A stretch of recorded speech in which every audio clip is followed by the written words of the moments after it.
இன்றைய ஹதீஸ். அஸ்ஸலாமு அலைக்கும் வரஹ்மத்துல்லாஹி வபரகாத்துஹு. பாவ மன்னிப்பு சிறப்பு பயான். அன்புள்ள சகோதரர்களே, நம்ம எல்லாரோட வாழ்க்கையில் தெரியாமல் நடந்த பாவங்கள், தெரிஞ்சு செய்த தவறுகள், மனசு உடை வைக்கிற செயல்கள் இல்லாதவர்கள் யாருமே இல்லை. சில நேரம் மனசுக்குள்ள ஒரு சுமை, அல்லாஹ் என்னை மன்னிப்பானா, என் துவா ஏற்கப்படுமான்னு கவலை.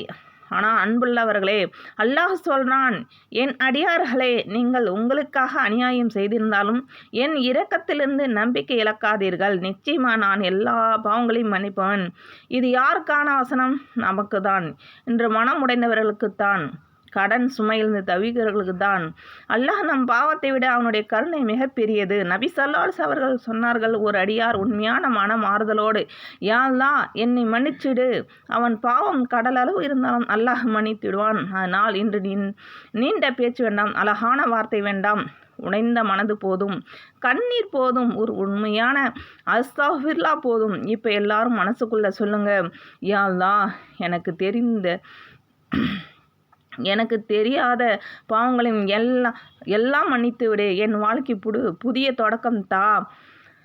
இன்ஷா அல்லாஹ் அடுத்த நிமிஷத்திலிருந்து வானத்திலிருந்து இரக்கம் இறங்கும். அஸ்தக்ஃபிருல்லாஹ் அஸ்தக்ஃபிருல்லாஹ் அஸ்தக்ஃபிருல்லாஹ்.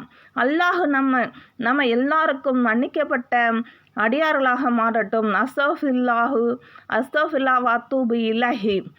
அல்லாஹ் பாவ மன்னிப்பு அவனிடம் திரும்புகிறேன்.